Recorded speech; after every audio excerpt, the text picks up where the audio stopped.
நடந்த மாநாட்டில் வந்துட்டு தமிழக மக்கள் அன்போடு அப்பான்னு அலைங்கன்னு சொன்ன விஷயத்த வந்து அங்கிள் அப்படின்னு அலைங்கன்ற மாதிரி விஜய் பேசியிருக்காரு. அதை எப்படி பார்க்குறீங்க? ஒரு மாமா முறை கொண்டாடுறாருன்னா அவர் கொண்டாடிட்டு போறாரு. அது அவர் விருப்பப்படுறத சொல்றாரு. ஒரே இதான் அது எல்லாரும் சொல்லணுன்றது இல்லை.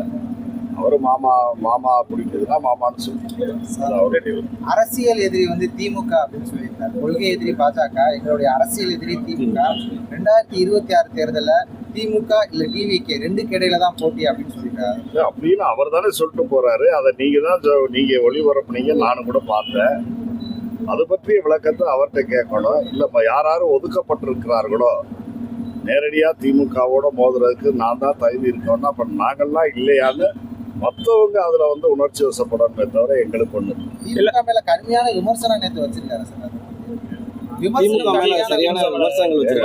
அதாவது ஒரு ஆளுங்கட்சியை எதிர்கட்சிகள் விமர்சிக்க தான் செய்வாங்க.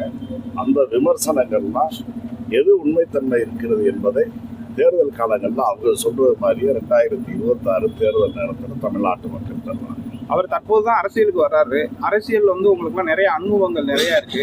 அவர் இப்ப பேசுறது வந்து அவர்கிட்ட தான் கேட்கணும் அப்படின்றது மாதிரி சொல்றீங்க. உங்க அனுபவ ரீதியா எப்படி பாக்குறீங்க? எங்களை பொறுத்தவரை அவர் சொல்றதுக்கெல்லாம் நாங்கள் பதில் சொல்லணும்னா அதுக்குன்னு எங்களுக்கு தனியா இருக்கு.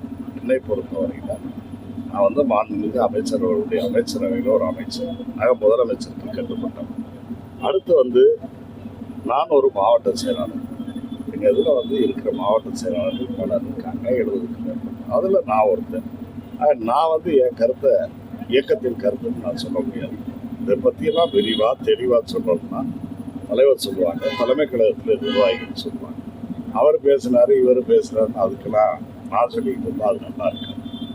நீங்களே சொல்கிறீங்க அவர் நேற்று தான் கட்சி ஆரம்பித்தார், இன்னும் கூட உதயகுமார் பேசுகிறதான் கேள்விப்பட்டேன், 1.5 வருஷம் கை குழந்தையா இருக்கு அப்படின்னு சொல்றாரு. இதெல்லாம் அவங்க பேசிக்கிறட்டு எங்களை அந்த இதுல இருக்கு. திமுகவோட போட்டி வந்து விஜய் வந்து பெரிய இது இல்லைங்க. போட்டி போடுறவங்க யார் வந்தாலும் சந்திக்க தானே ஆகணும். நாங்கள் சொல்றோம், தொடர்ந்து 2026 திமுக ஆட்சி தான் வரும், கூட்டணி தான் ஜெயிக்க.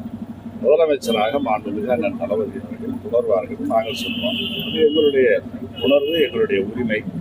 அதற்காக நாங்கள் உழைக்கிறோம். அதை வந்து ஏற்றுக்கிறவங்க அவங்களுடைய விருப்பம்.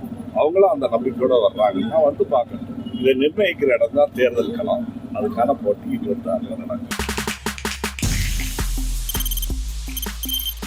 தவிர்க்க முடியாத தம்ப்நெயில்ஸ், கலக்கலான கண்டென்ட்ஸ், சினிமாவும் சீரியஸ் பிரச்சனைகளும், பல வருடங்கள் தளபதி விஜய் கலகலப்பும் கைகலப்பும். Me too love you. Thank you. அவருக்கு அந்த மாஸ் ஏற்ற தெரிக்குதுனாலே டன் தான். பிரேக்கே இல்லாமல் பிரேக்கிங் நியூஸ் சொல்லும் தந்தி டிவி ஆப். இன்ஸ்டா தலைமுறை வரை இறங்கி அடிக்கும் தந்தி டிவியின் டிஜிட்டல் எக்ஸ்க்ளூசிவ். அது தண்ணிக்குள்ள போகும்போது ஹேங் ஆயிடுச்சு.